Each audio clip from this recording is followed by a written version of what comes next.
as the most controversial after that of 2007. It was an election whose results were nullified, and a repeat election a month later was boycotted by the opposition main alliance, whose endgame was the controversial oath-taking by its presidential candidate 6 months later at the historic Uhuru Park grounds. The Raila Odinga 2018 oath-taking, the untold story. My name is Duncan Haemba. After successfully litigating their petition challenging the results of the 2017 August 8th presidential election that resulted in the David Maraga Supreme Court-led bench nullify a sitting president's election win, making history in Africa, the Raila Odinga, Kalonzo Musyoka, Musalia Mudavadi and Moses Wetangula-led opposition National Super Alliance pulled another political surprise in the country. They boycotted a repeat election on October 26, 2017 on grounds that the electoral body IEBC had failed to address their irreducible minimum demands that would guarantee a fair election. Ruling Jubilee Party went ahead and participated, handing the president a victory that in itself was a mere formality for retaining power, in which NASA dismissed, saying it wasn't an election after all. We have not individually and collectively delegated our sovereignty to Uhuru Kenyatta. In this regard, we call upon our members of parliament not to participate in vetting Uhuru Kenyatta's cabinet and other appointments. To urge Kenyans to ignore the despotic coronation of Uhuru Kenyatta on Tuesday, 28th November 2017, to recognize Raila Amolo Odinga and Kalonzo Musyoka as the legitimate president and deputy president of the Republic of Kenya, respectively, and as sovereign people commit ourselves to see to it that they assume office. We embark on our journey of restoring democracy, just government, and legitimate leadership. From the time we made the decision that we will not participate in that repeat election, we knew that the other side will call it a bluff and attempt to go ahead with a one-sided election as they did, which was merely a coronation of their candidate. And we said that if they went through that process, because the entire edifice around 26th October was a nullity from the start, it was a flawed process, and no credible outcome could be achieved out of that exercise. So we said if they wanted to swear in their candidate on the basis of that coronation ritual, that we were also going to swear in our candidate as having the mandate of the people. And we believe, and I still believe today, that we had the ultimate support from a large majority of Kenyans to undertake the actions that we were undertaking, and I think that was exemplified in the manner in which they turned up at Uhuru Park on the 30th of January, despite fear-mongering and high-handedness that had been undertaken by our security forces.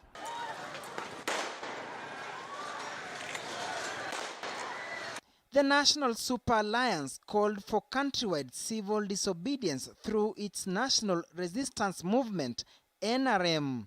Protests that tested and stretched government machinery for a while, resulting in chaotic and bloody scenes whenever they called their supporters into action. Satisfied with the level of resistance they were mounting, on November 28th, after President Uhuru Kenyatta was sworn into office for his second term, the de facto opposition leader also made a declaration. Tuliambia nyinyi ya kwamba wakiapisha, tulisema namna hiyo, nataka muelewe kwa makini kabisa. Nyinyi mnajua Raila Odinga si muoga. Nafikiri mimi naweza kuwa muoga.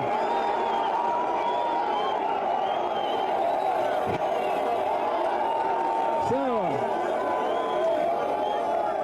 Yale tunataka kufanya, maana hapa unajua kuna kuapishwa na kuapishwa.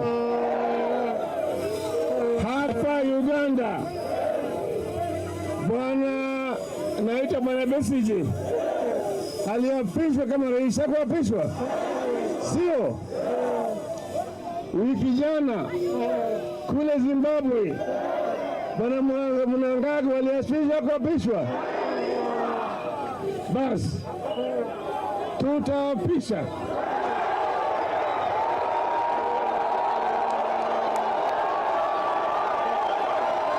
Hiyo tumechukua kwa sababu ile Agosti 8 mahakama ilisema imeweka kando, lakini tutafanya njia ya kurudisha hiyo ndani iwe kwa katiba, na tunaapishwa tunaingia Ikulu. Sawa? Wangapi wanaunga mkono? What gave NASA the audacity to challenge government machinery for that long? One, we said that we had to challenge the deep state to the levels they had never been taken to before. The initial 12th December 2017 Odinga oathing was dramatically postponed in what began to reveal divisions within NASA. Kwa sababu ilikuwa ni muungano na wengine walikuwa nafikiria pengine kuapishwa hii ya Mheshimiwa Raila, wengine walikuwa na uoga ndani yake na hawakutaka kuonekana wanataka hiyo mambo. Ni kama walikuwa wanaona kama watashikwa na treason ya kawaida na kama viongozi. Sasa ikawa pia ndani yao hawaelewani wale viongozi wa NASA. So ikawa sisi tunaweka pressure kwa sababu wananchi wametuweka pressure na masapasi wetu. Na unajua mimi kama mwenyekiti wa chama cha ODM kaunti ya Nairobi, na pia wakati hiyo nilikuwa pia under pressure kwa viongozi wa chama katika Nairobi, kwa sababu ilikuwa country kwamba wakiapisha tutaapisha. Our swearing in was a protest because the government had refused totally to sit down with us and negotiate on the way forward after the fiasco of the repeat election. Because the election that was supposed to have repeated was actually a farce. It never happened. So that is what caused us to make sure that we are going to swear in Raila Odinga. Most of this thing we had conceptualized right from June, July, because we were monitoring events and how everything was unfolding. And one of the things that stood out is the consistency of our candidate, who was the Right Honorable Raila Odinga. At no single time did he turn out a decision that our technical committee had made. So anything said to the contrary is nothing but fiction meant to sell books. And I think Kenyans should treat it as so. We have a factual account of what happened, what transpired. Those of us who were in that technical strategy committee remain faithful to the process that we undertook and retain maximum respect for anybody who was in that committee and our candidate for always approving the decisions that we took as a committee. But most importantly is that I don't want to dignify. I've not looked at the book he's written, but I know that a true account is resident in the members of that Assumption of Office of the President committee that sat throughout that period and eventually delivered Uhuru Park on 30th of January. Yeah. There are those who dealt with the software. There are those who dealt with the hardware. Yeah. And I think we retain maximum respect for the committee for retaining both, for undertaking both the hardware of the process and the software of the process. NASA had put in place a secret technical committee that had, among others, Siaya Senator James Orengo, economist David Ndii, ODM Executive Director Oduor Ongwen, Dr. Adams Olo, Koitamet Olekina, Dr. Noah Akala, Edwin Sifuna, Hamida Kibwana, and Kathleen Openda, as well as NASA Chief Executive Officer Norman Magaya.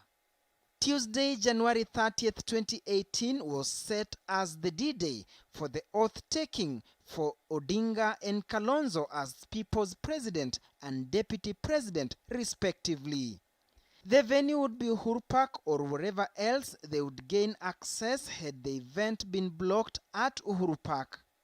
The government had promised to crush us So we said we say that we are going to swear in Raila from anywhere, but our target was Uhuru Park. If we don't get to Uhuru Park, we can even assemble on a highway, and people will come around, and we'll have all the mechanism, and we swear him in, and we proceed. But we said no. Let us do something that if we are blocked there, then we shall use this first swearing in. The determination, as I've explained, was to ultimately put an end to the idea of having a stolen election as a way of life in Kenya. We said this is something we were never going to live with. And I think we were very clear that if at all, after swearing in our candidate, and they thought we could not live with it, we had made an elaborate framework through the People's Assembly to go the secession way, because we had said that Kenya was a cruel marriage. You could not live in a state where elections are manipulated by the deep state. You participate in an election where the outcome is already predetermined, and nothing comes out of it. We said that a vote must count, and we were ready and willing to do whatever it takes to ensure that we achieved that objective. Unknown to the country and perhaps the rest of the world, KTN News can now reveal for the first time that 2 days before the Uhuru Park swearing in, NASA Supremo Raila Odinga had secretly taken an oath at his current home on Sunday, January 28th, during the morning hours. An event that was treated as top secret for almost 1 year until the KTN News team learnt about it in September 2018. It is said Raila Odinga made personal calls inviting only a few individuals and a video crew. In the morning that day, I got a call from the People's President. It is unusual, especially during that time. It was very unusual to talk to the People's President because he was a very busy man, and he was a troubled man because he was executing functions that nobody else has ever executed in Africa as I know it. And so when very early in the morning he called me and asked me to join him for breakfast in his current residence. I found that to be an honor which I couldn't let pass. And so I faithfully went to his current residence. There I found some other people who joined us. I remember Senior Counsel Senator Orengo was there. I remember member for Mathare, Honorable Oluoch was there with us. I remember member for Westlands, Timothy Wanyonyi was there. I remember member for Makadara, Joji Aladwa, was there. I also remember Miguna, MM, was there also. And the People's President was there. And I also know that the business Mongol, my friend Jimmy, was also there. And so that was the house. I can't know up to now why the People's President chose on us to call us for that special occasion. In fact, I did not know the agenda until he revealed to us that, look, we are going to eat the Bible, so to speak. But we know that tomorrow the government will want to stop us, but we must eat the Bible one way or the other. That is how seriously Raila took it, because you remember he had just come from Homa Bay, in which he had said he was going to pay the ultimate price. And he said that he was ready to die for this nation. And so that had to be done. And so that morning he revealed to us that because he knew, he had a premonition that the government was going to stop us, we were going to do the swearing before the main swearing. And had the government decided to do what they were threatening to do, we would have done it legally. And the nation would have seen that the People's President had taken the oath. I think baada ya Raila kutoka Homa Bay, aliona kuna mchezo ambaye viongozi wenzake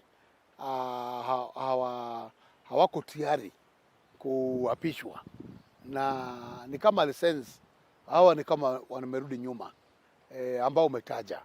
So aliweza kufanya invitation ye mwenyewe, kupigia watu simu yewe mwenyewe, kualika watu nyumbani kwake, na tukaweza kwenda kule kama viongozi, na akakuwa amepigia simu Saturday na Friday na Saturday alikuwa ndio anafanya hizo invitations za kuita watu. So kuna watu maalum ambao waliitwa, ambao mimi nilikuwa mmoja wao, na tukaweza kumwapisha 28th, na tukajua kwamba hii 30th ikifika tunaweza kutibuka pule Uhuru Park, vita ikatoka, watu wakaumizwa. So tulikuwa na clip tayari yetu kama first option ya kwamba tukitibuka tuwe na hiyo clip ambayo tutatupa ya kwamba tulimwapisha, na watu wataona kweli tulimwapisha. Those invited for the clandestine oathing were James Orengo, Miguna, Jimmy Wanjigi, TJ Kajwang, Tim Wanyonyi, Anthony Oluoch, George Aladwa, who joined Odinga and his daughter Winnie and son Raila Jr. Orengo, Miguna and Wanjigi attended because they were in charge of the process as Central Committee members. Miguna says MPs George Haniri, Cleophas Malala and Godfrey Ososi had also been invited but were unavailable, having travelled out of town. Invitations were confidential. Such a thing, you could not carry the whole crowd with you. You have to zero down on people who can do something and take responsibility, because when we went to come up with this idea, we had to zero down with very few individuals, just about 4 only. And we have to discuss and look at all sides. What will happen? What if we are arrested? What is if this thing comes? What if people are shot? And all those kind of things. So, but before we arrived at that thing, we are saying we will swear him in if they block us, and it never happens on that day, on the third day, we shall use this one, the earlier version of swearing in. And we had the records, and we had the background, and we had everything very well planned and executed. So it was something that was well thought out, and we knew that not even the NASA principals had an idea about it. So it was one of it was like the handshake, the best kept secret until today. Hatukuwa tunajua tunaitwa nini. Tuliambiwa tu tuwe hapo by saa 2 asubuhi, na kuna mtu alijua nani ameitwa. Mimi nilijua nimeitwa peke yangu, na nikaambiwa kuja peke yako na driver.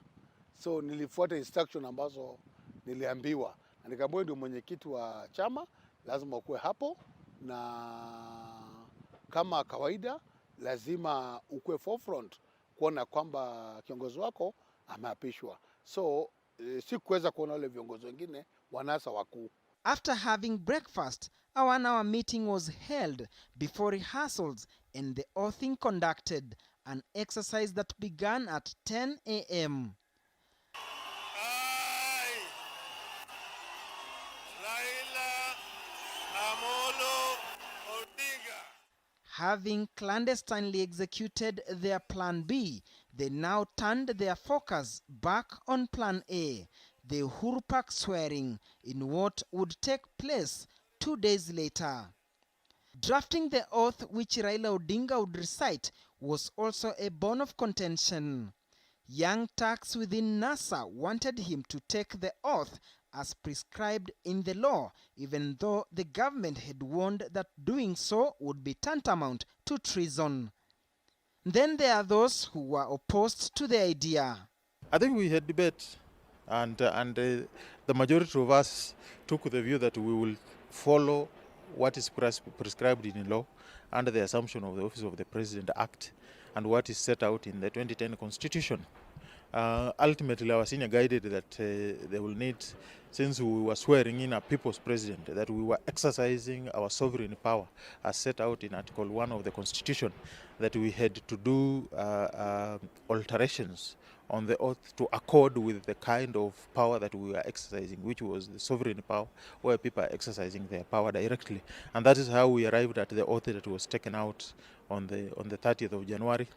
And I think that ceremony on 30th of January set apart the pretenders to the struggle for democracy and the real soldiers for the quest for democracy in Kenya.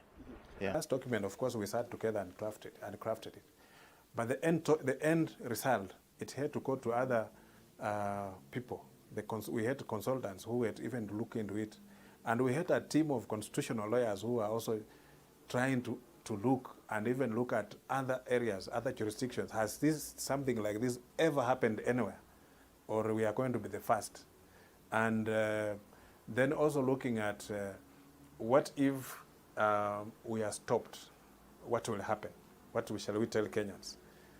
Something like that. And then we just realized that whatever we are going to do here, it must be whoever, even the person who was carrying that document, the paper that we are going to use to swear in the Prime Minister, it was not even with us. It was not with any one of us. Somebody dropped it and left mysteriously like that. And it was just picked and brought. We looked at it and we said, yes, we are ready to go. And even on that day, if you went to Raila's place, many times you'll find so many people there. On that day, nobody was there. Nobody was there. So which means it was planned very well, very, very well, that even the government was caught off guard, because they will never have suspected that anything like that was going to happen.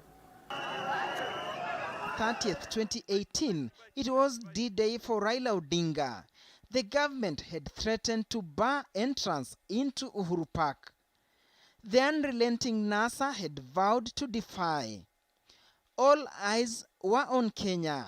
The country was on the edge. Tension had reached fever pitch. The hour had come for a much-awaited and touted political showdown, which many had predicted would be bloody, just like previous confrontations between NASA supporters and security apparatus.